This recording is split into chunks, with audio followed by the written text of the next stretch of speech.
ધોરણ 9 ગણિત ચેપ્ટર 6 માં 6.1 6.2 ના દાખલાઓ ગણાઈ ગયા. હવે આગળ પ્રમેય 6.7 પ્રમેય ત્રિકોણના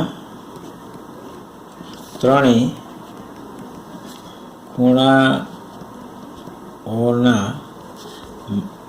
ખૂણાઓનો સરવાળો લખ્યો છે. ખૂણાઓનો સરવાળો 180 છે. હવે ત્રિકોણના ત્રણેય ખૂણાનો સરવાળો 180, એના માટેની આ રીત. ત્રિકોણ એબીસી, ત્રણેય ખૂણાનો સરવાળો. હવે અહીંયા બુક મુજબ આપણે ખૂણાના નંબર જ આપી દઈએ. આખા ખૂણા 3 અક્ષરમાં એબીસી એસીબી એવું ન લખવું પડે એટલા માટે. એટલે આને નંબર 1 આપીએ, આ ખૂણાને નંબર 2 આપીએ, આ ખૂણાને નંબર 3 આપીએ. હવે સીધું સાબિતી જ કરીએ છીએ. એટલે આ પ્રમેય સાબિત કરવા માટે બિંદુ એ માંથી બીસીને સમાંતર રેખા દોરવાની છે. આ બીસીને સમાંતર રેખા XY દોરી, XY આ રેખા દોરી. હવે આ રેખા દોરવાથી એક ખૂણો આ થયો, એને આપણે નંબર આપીએ 4. એક ખૂણો આ થયો, એને નંબર આપીએ 5. ચલો, આટલી ટાઈપના ખૂણા અહીંયા બનેલા છે. હવે સાબિત કરવા માટે સાબિતી ત્રિકોણ એબીસી આપેલ છે. તો હવે બિંદુ એ માંથી બીસીને સમાંતર રેખા XY દોરો. હવે XY દોરો. હવે XY દોરી એટલે અહીંયા આ ખૂણો, આ ખૂણો, આ ખૂણો, એ ત્રણેય ખૂણાનો સરવાળો 180 થાય. કારણ કે એ ત્રણેય આમ રેખિક તો ન કહેવાય, પણ ત્રણેય ખૂણાનો સરવાળો 180 થાય. અને તેથી ખૂણો 1 વત્તા ખૂણો 4 વત્તા ખૂણો 5 બરાબર 180 થાય. આ ખૂણો વત્તા આ ખૂણો એ એક જ રેખા પરના 3 ખૂણા છે, એટલે ત્રણેયનો સરવાળો 180 થાય. હવે XY સમાંતર બીસી ની છેદિકા AB છે. તેથી ખૂણો 4 અને ખૂણો 2 યુગ્મ કોણો થાય. અહીંયા આકૃતિમાં આ ઝેડ બની જાય, આ ઝેડ થયો, તો ખૂણો 4 અને ખૂણો 2 એ યુગ્મ કોણો થાય. સમાંતર રેખાની છેદિકાથી બનતા યુગ્મ કોણોના માપ સરખા હોય છે, તેથી 4 બરાબર 2 થાય. એવી જ રીતે હવે પાછું હવે એ જ રીતે XY સમાંતર BCની છેદિકા AC છે. હવે છેદિકા AC બની તો ખૂણો 5 અને ખૂણો 3 યુગ્મ કોણો થાય. સમાંતર રેખાની છેદિકાથી બનતા યુગ્મ કોણો સમાન હોય છે, 5 બરાબર ખૂણો 3 થાય. અહીંયા આ રેખાના સમાંતર છે, તો આની આ ઊંધો ઝેડ થયો, તો આ ખૂણો યુગ્મ કોણ થયા, અને સમાંતર રેખા છે એટલે યુગ્મ કોણોના માપ સરખા હોય, એટલે 5 બરાબર 3 થયા. હવે અહીંયા હવે પરિણામ આને આપણે 1 આપીએ. આવેલી ત્રણેય ખૂણાનો સરવાળો જે 180 હતો, 1 વત્તા 4 વત્તા 5 બરાબર 180 થાય. એ નંબર 1 આપીએ. એટલે પરિણામ 1 પરથી હવે જો પરિણામ 1 છે ને, 1 વત્તા 4 વત્તા 5 બરાબર 180 છે. હવે આગળ આપણે જોયું તો આ ખૂણો 1 એમનો 4 બરાબર 2 છે. જો અહીંયા ખૂણો 4 બરાબર 2 છે, 4ની જગ્યાએ 2 મૂકી દઈએ. 5 બરાબર 3 આવ્યા. 5 બરાબર 3 છે, 5ની જગ્યાએ 3 મૂકી દઈએ, બરાબર 180. એટલે અહીંયા ખૂણો 1 એટલે A, ખૂણો 2 એટલે B, ખૂણો 3 એટલે C, બરાબર 180. ત્રિકોણના ત્રણેય ખૂણાના માપનો સરવાળો 180 છે. છેલ્લે આપણે સાબિત કર્યું ખૂણો A + B + C = 180. આ રીતે પ્રમેય અહીંયા પૂર્ણ થાય. સ્વાધ્યાય 6.3 પહેલો, હવે એની આકૃતિ જે છે એ દોરીએ. પહેલા આકૃતિમાં આ રીતે આકૃતિ છે.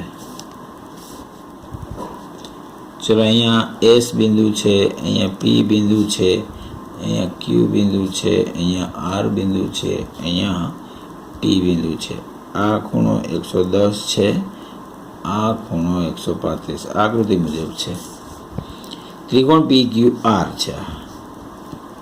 તો આપણે ખૂણો PRQ જોઈએ. PRQ આ ખૂણો જોઈએ. ચલો, આ ખૂણો કેમ ગોતો એ ચોખ્ખું આમાં દેખાય છે. આ બે રેખી ખૂણા છે, એટલે આને 180 માંથી બાદ કરશો એટલે આ ખૂણો મળશે.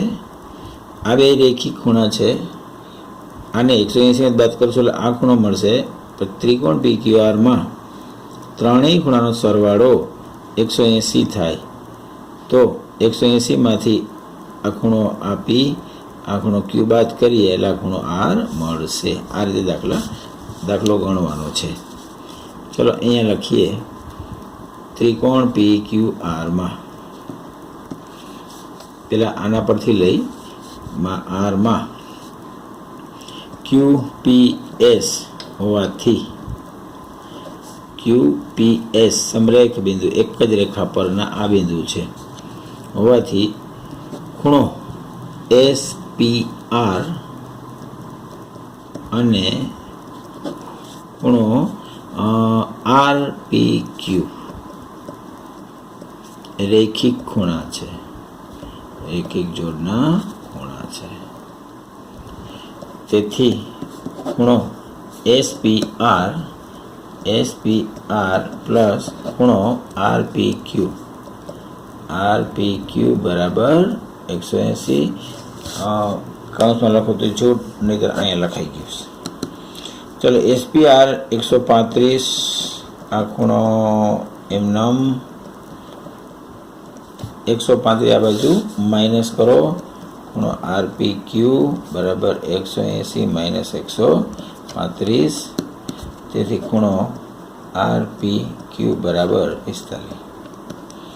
ચલો, આ ખૂણાનું માપ આવ્યું 45 અંદર. આ જ રીતે આ પેલું. હવે આપણે આ જોઈએ આના પરથી RQT. હવે RQT હોવાથી એટલે કે એ સમરેખ બિંદુ છે, તેથી ખૂણો PQT અને ખૂણો PQR રેખિક જોડના ખૂણા છે. આ જ રીતે ગણતરી થાય. તેથી હવે સરવાળો 180 થવો જોઈએ. ખૂણો PQT પ્લસ ખૂણો PQR બરાબર 180. હવે PQT 110 છે આ રીતે. એટલે એ મૂલ્ય આપણે અહીંયા મૂકીએ. 110 પ્લસ ખૂણો PQR બરાબર 180. ખૂણો PQR બરાબર 180 માઇનસ 110. ખૂણો PQR બરાબર 70. ચલો, આ ખૂણો આપણને બીજો મળ્યો. હવે પાછું ત્રિકોણ PQR માં ત્રણેય ખૂણાનો સરવાળો 180. એટલે આપણે ખૂણો જોઈએ છે ખૂણો PRQ બરાબર 180 માંથી 45 બાદ કરો અને 70 બાદ કરો. તો 180 માંથી કુલ 115 બાદ થયા. એટલે આપણો જવાબ આવ્યો 65. એટલે અહીંયા ખૂણો PRQ બરાબર 65 થાય. આ જવાબ. ચલો આકૃતિમાં બે રેખિક ખૂણાનો ઉપયોગ કરીને દાખલો ગણેલો છે. ચલો એના પછી બીજું એક્ઝામ્પલ એટલે કે નંબર 2. હવે એની આકૃતિ દોરીએ.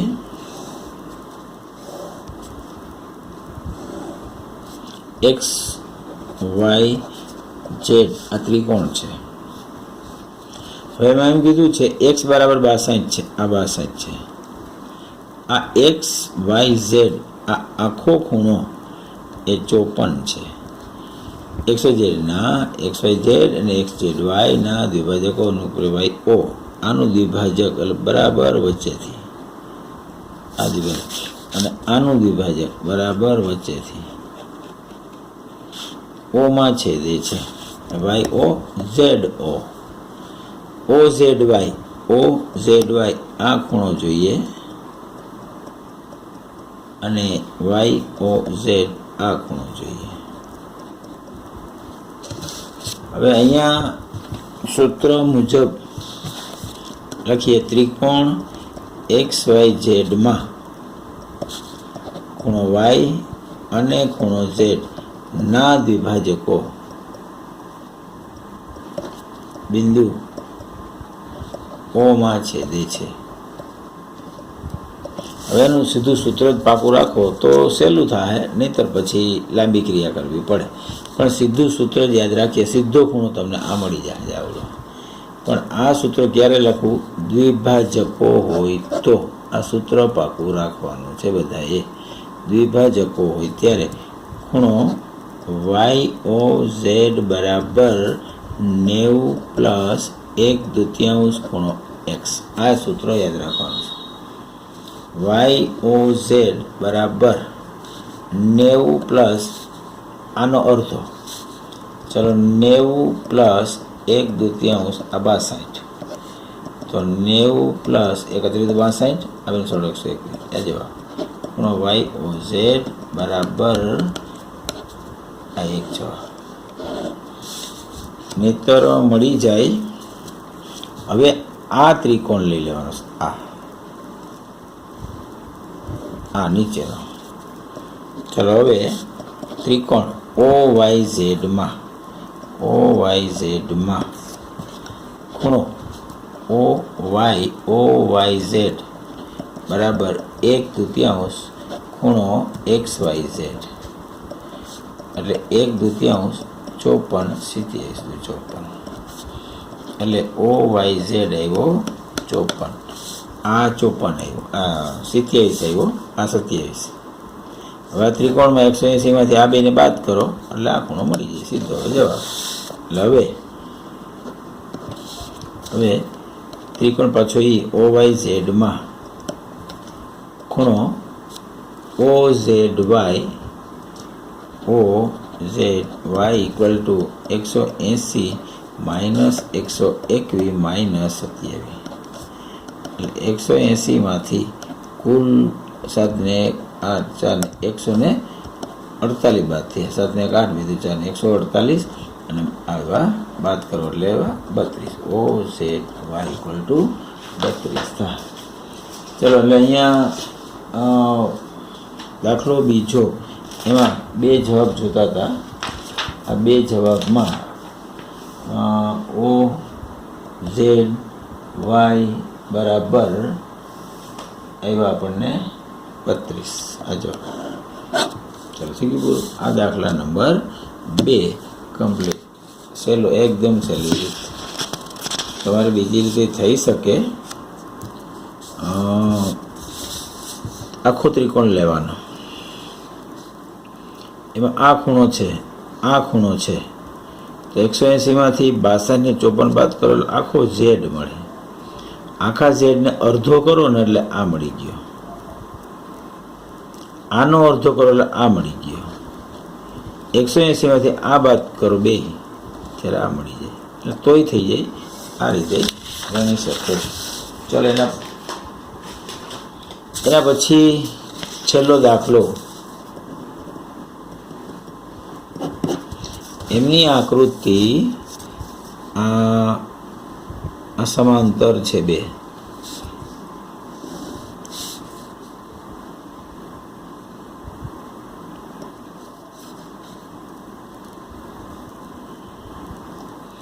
ચલો એ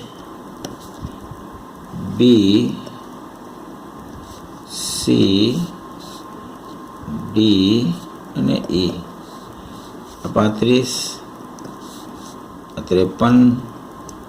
તો હવે આકૃતિમાં એ બી સમાંતર DE, BAC 35, CDE 53.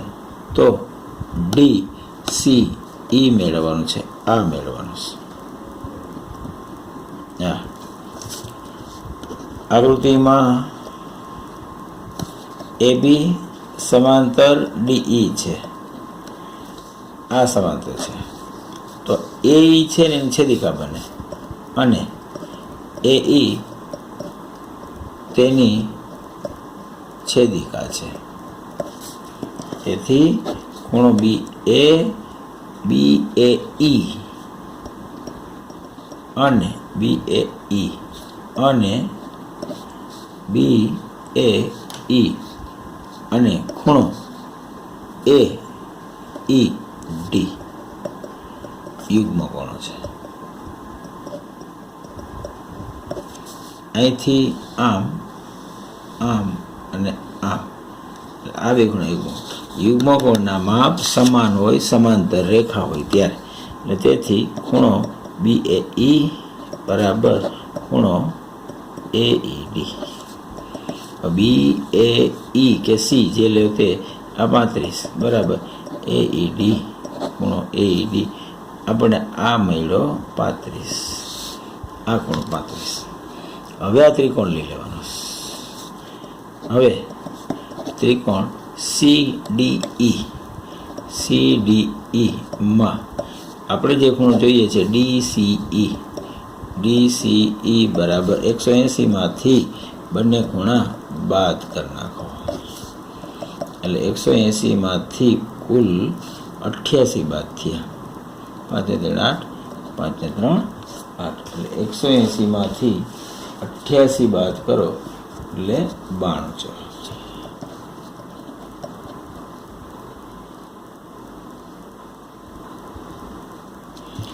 ખૂણો DCE.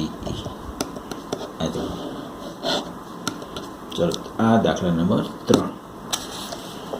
20% કોર્સ આ વખતે બાદ છે.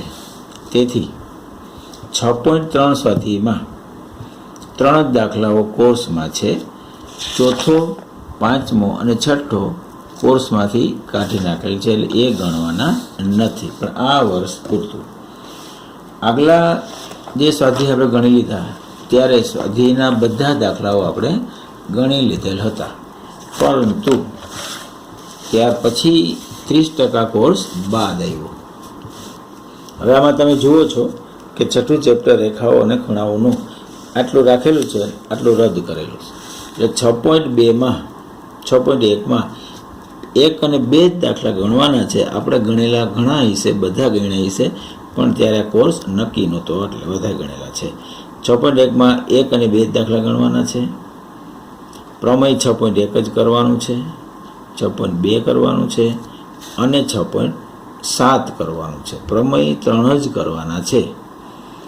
6.2માં દાખલો 1 થી 4 જ ગણવાના છે. આપણે વધારે ગણ્યા હોય તો તમારે ગણવાના નથી. એટલે 6.2ના 1 થી 4 દાખલાઓ કોર્સમાં છે.